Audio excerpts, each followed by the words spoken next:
Welcome back, folks. With me, Phil Turrell. You're watching the Resident Evil 3 Let's Play with explicit HD graphics. So, Resident Evil 3 is something I decided I'm going to go ahead and play for the channel for October because Halloween is next month at the time I was recording it. What at the time? Because I actually tried recording this about 2 or 3 times, and the first two were interesting because the first two were when... Let me go ahead. I'll get to that story in a minute. Let me check my settings really quick. Alright, I'm sorry about that, folks. Anyways, as I was saying, I tried playing Resident Evil 3 about 4 times. The first two were with the original graphics. The first one, I kept dying because I wasn't used to the controls on the PC. The second time, I got about more than halfway through before I found out, oh, hey, they got a seamless HD mod for this. I was like, I got to get in on this. I got to have this for a channel because it looks freaking amazing. So when I did that, that third time, the audio for the game was really low and all you could really hear is my voice. And that is why, folks, you should always test before you start recording, for real, for real. And then the fourth time is this time. So hopefully this will be better. So let's go ahead and go into playing the game. So there's a heavy light mode and a heavy mode, which this would have been easy. This would have been hard. We're going to play hard because I ain't no bitch. Even though, unless it's Nemesis, then it absolutely will be a bitch. But in this mod, you're given your outfits right away that you can change into. I'm not going to change any of them. I'm going to go with default, and then we'll go ahead and start watching the first of the intro movies. Stop me talking. And I'll go ahead and start talking over the second one a little bit. So I'll catch you in a minute, folks. Resident Evil.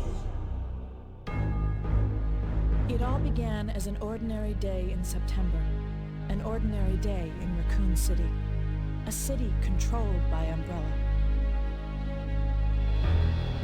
No one dared to oppose them, and that lack of strength would ultimately lead to their destruction. I suppose they had to suffer the consequences of their actions, but there would be no forgiveness. If only they had had the courage to fight. It's true that once the wheels of justice begin to turn, nothing can stop them.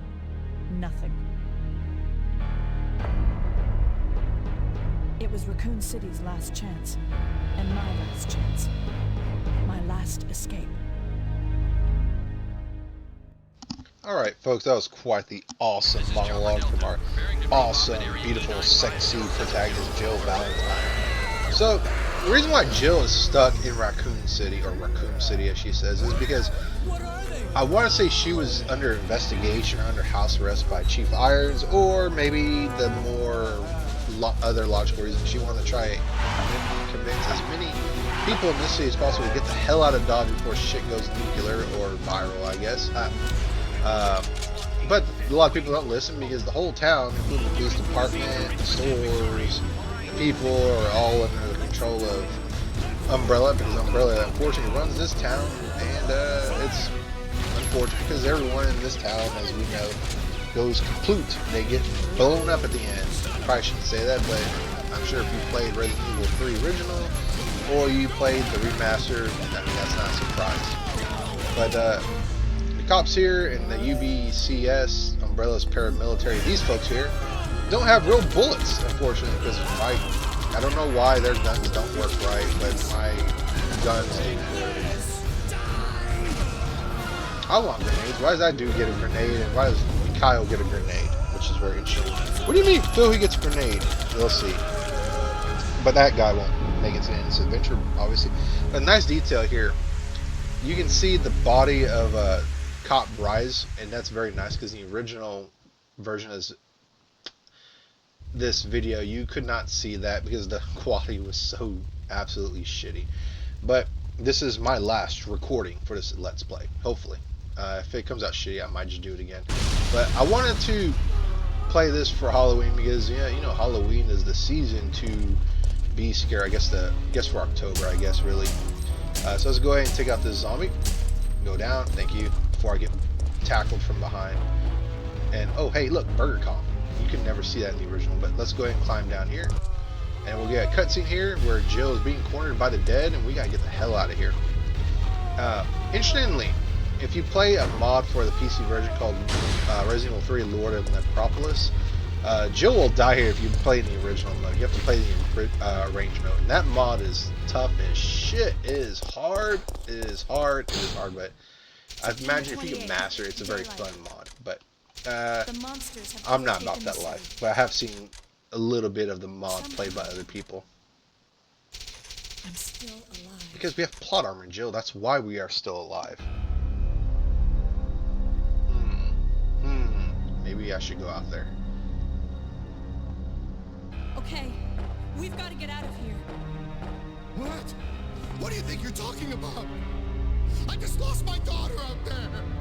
How dare you tell me to go back outside? I'm sorry about your daughter, but there isn't gonna be any rescue. We have to get out of here. No! I'm not going anywhere. I'd rather starve to death in here than be eaten by one of those undead monsters. Now leave me alone!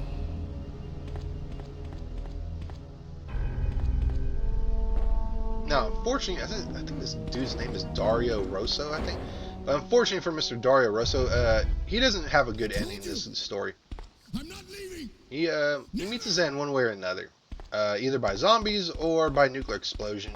But in this story, he's going to meet his end by zombies. Because we're going to come back here because he's hiding some goodies in there and I want those goodies. Now, as I've always done for every single Resident Evil, I'm going to lay a little bit of some ground rules. This will not be an A-ranked run. Because I'm going to be hunting Nemesis, and Nemesis, or maybe Nemesis will be hunting me.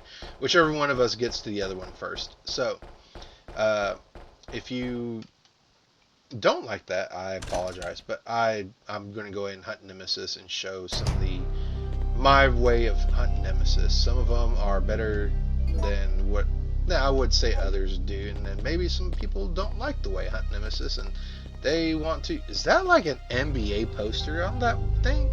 You know, it's the shit you notice whenever you play this, like with the HD mod. You never really see like little quirks like that. It's kind of interesting. But anyways, I digress. Sorry about that. So, anyways, I forgot what was going with that for a second before I got like derailed. But let's go ahead and talk about the game instructions here, which for all three people who haven't played the original Resident Evil 3 who are watching my channel, your survival ability depends on how well you play. Good luck. No shit. Okay, targetable objects. Enemies and explosives can be targeted automatically.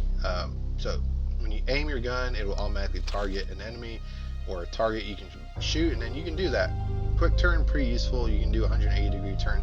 This game introduced it. It's very, very, very useful if you want to get the hell out of dodge really quick. Emergency escape, long story short, if you get grabbed, you can button mash and, you know, keep moving the analog stick and you can get out of a grasp. This is very useful against Nemesis, because if you don't escape Nemesis' grasp, you will instantly die. Dodge, this is a very finicky mechanic. If you can master it, it can be a godsend against Nemesis' first form. But it's very finicky. You have maybe a few, I would say more than a few frames to do it, but it's very finicky when you can do it. But basically, you press the attack stance button, and then you press A while you're holding down the attack stance button, which I think is the shoot button, if memory serves, in this game. Or is it I think that's the examination. I know it's the like when you examine something. I think your character can get on or off some objects, so that's what I was doing with that dumpster earlier to get to that door where we got that cutscene. Map, not going to worry about it.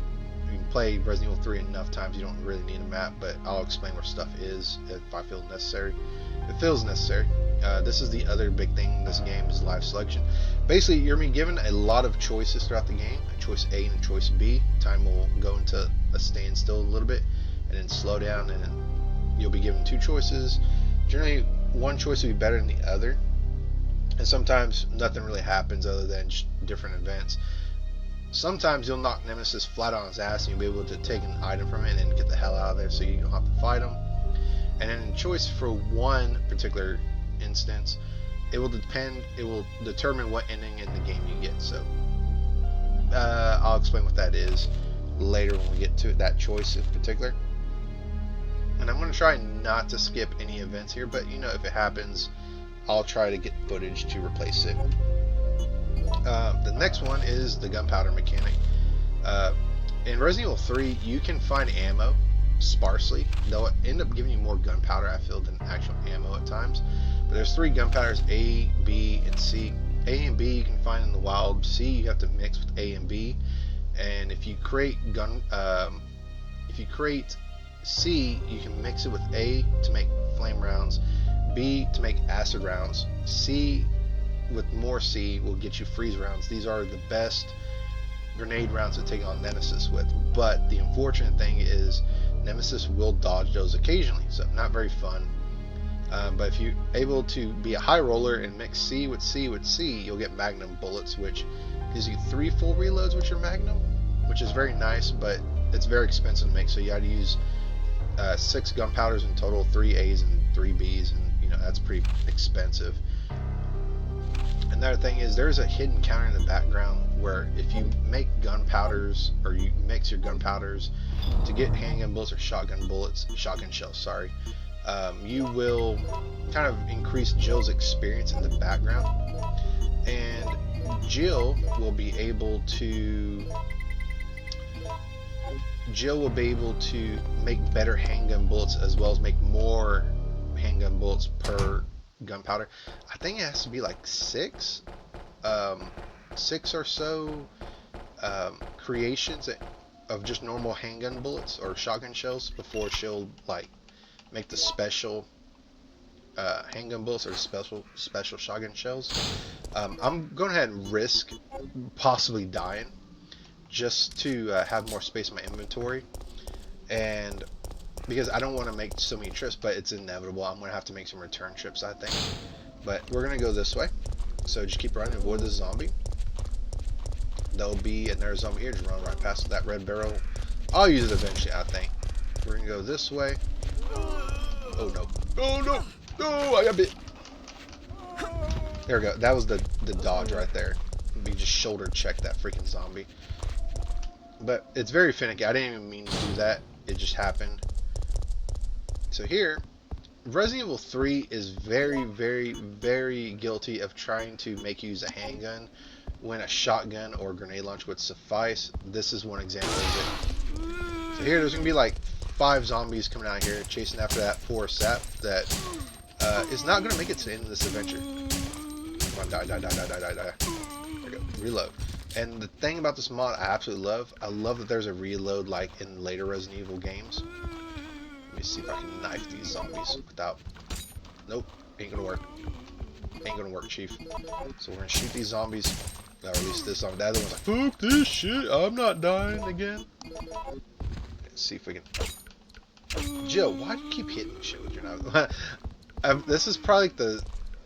I'm trying to think how many times I've done this particular part, and I just like have Jill end up smacking her knife against the wall.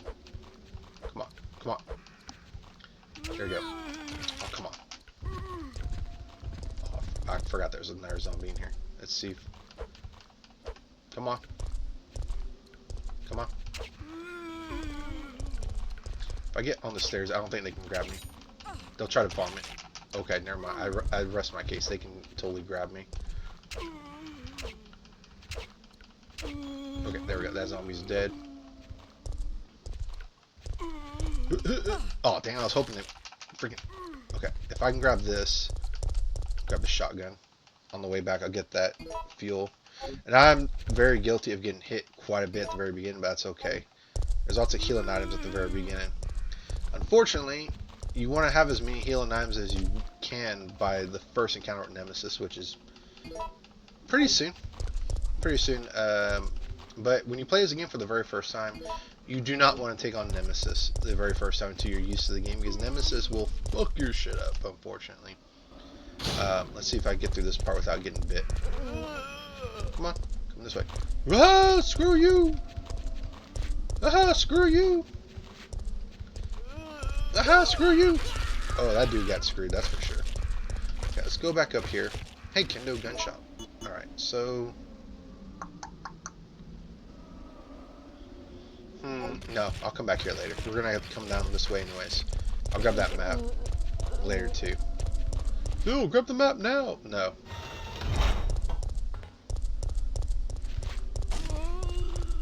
Okay, I'm gonna come down this way. Unlock this lock. I think he took out a zombie. And we're gonna go this way. That zombie was not dead because he didn't bleed underneath him, but we're gonna go in here and see what is up with that mysterious person who was in Resident Evil 1 off screen. That sounds very suggestive, that sound.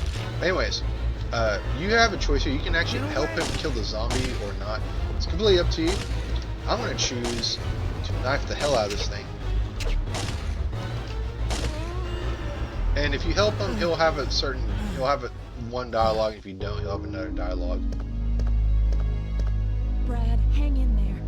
Why isn't someone doing something about this? I didn't know you were still alive. Because Jill. we're the only people, Jill. The police aren't trained for this kind of situation. What could they do? Listen, he's coming for us. We're both gonna die. What are you saying? You'll see. He's after STARS members. There's no escape. That would have been funny if like Nemesis had broken through the walls like stars and like ah. But no. He's talking about, of course, the titular character Nemesis, and for good reason he should be scared because Nemesis is a pretty intimidating enemy, much more intimidating in my opinion in this game than the remake. A lot of people give the remake shit, but I actually do. I like the visuals. I really do. Do I like Nemesis's character in the remake? No, I absolutely don't. It's a very bastardized version of Nemesis, but I like the gameplay of 3. I can't just automatically condemn Resident Evil 3 because of Nemesis as much as I want. I did have fun playing the game when it came out, and I still do have fun playing the game. I like the new story they did in the remake. Is it better than this one? No, I don't think so, but I do enjoy it. I really do enjoy it. Go ahead and mix this because I'm not going to be coming this way, and I want to grab all these herbs I can. Okay, now I might have got myself stuck up here, but luckily these zombies cannot grab me. They can only throw up on me. So I'm going to stay a little bit safely behind here, and then I'm going to try and knife these zombies from a distance. It'll take a little bit, but it's the safest way to kill these zombies without actually getting bit. If you don't care and you just want to speedrun this, absolutely do it. But like I said, I'm not interested in the speedrun. I'm just interested in just playing the game, showing off the game. How you can't throw up on me up here. I'm too far back. And this little method is useful for getting your way through some turbulent situations. Also, kind of making Nemesis's AI in some encounters like just lose its shit. But I don't think this round I'll have to worry about that. I'm going to fight Nemesis in the same area twice, and you're going to find out that Nemesis's AI in certain areas is just wonky, and at times just downright hilarious when there's corners involved. Because corners and bookcases are Nemesis's worst enemies, like worse than, say, the Magnum or like a rocket launcher or anything like that. There's a zombie here, but we're going to avoid you. Screw you, asshole. Anyways, go through here. Now, be very, very careful here because I don't want to explode that barrel just yet. Go ahead and reload. Well, I can't. That was some crap. I actually shot that barrel. Okay. We're going to actually get these zombies lined up really well, nice and tight around this barrel, and then we're going to shoot it. Come on, get a little closer. I'm going to try to get one more. One more. There we go. That takes out those zombies. And then now, I can go ahead and light this up. And if you really wanted to take out these zombies in a good way, you could actually go back like half a screen and get on the box or pallet that's back there. And they can't grab you. They can only throw up on you. Throwing up is not going to hurt you nearly as much. Their vomit, while corrosive, is, I think it does maybe like a quarter the damage of a bite. Let's go, team! RPD favorite. That dude is literally staring at the camera like, we got this team. World star. Woo! Anyways, photo A. And then we're not going to go that way, so back. So let's just go ahead and exit here. And then let's try to avoid some dogs. Just run. Okay, I didn't get bit that time. I remember the last 3 times I played this game for the channel. I always got bullets. So we made it to our first save room outside the initial area, and I'd say we're doing pretty well for ourselves right now. So I'm going to go ahead and put away the knife. I'm going to keep the shotgun, but I'm not going to put shells. Well, I guess I could. I don't really see the point considering what we're going to be fighting here in a minute, but I'd rather be able to shoot fast than having to shoot slow, but I'll keep the 7 in there. Let's go ahead and use the reload tool to show how it works. So go ahead and use the reloading tool. I'll go ahead and use another set of gunpowder. So use your gunpowder and combine it with your reloading tool, you'll get more bullets. So here in the background of the game, I have I would say a 2 experience in the background with handgun bullets. If I do this, I get 1 experience with shotgun shells. So we've created a lot of bullets for ourselves. And the more you make bullets, the more experience Jill gets, the more she'll get out from a single gunpowder. And then occasionally, well, after a while, you'll be able to make Omega bullets that hurt a lot and hurt Nemesis. I think any of those bullets will even stagger the Nemesis. So I think we got plenty right here. Make sure you have at least 1 space, because we're gonna want. Actually, I'm gonna want to save before I do this shit, because if I die, it's gonna be embarrassing. Old Topper, you can save the progress here. We'll use the ink ribbon, yes. And as you see here, it's been a long time. The time it's recording is September, but I've been trying to record this thing since freaking July. No, June. Oh, Jesus. Okay, so let's override this. Alrighty, so let's go ahead and put the ink ribbon away, and let's see how we're going to handle this. Now, let's put this away. 2 healing knives should be more than enough. Alright, so we're good. Yep, okay.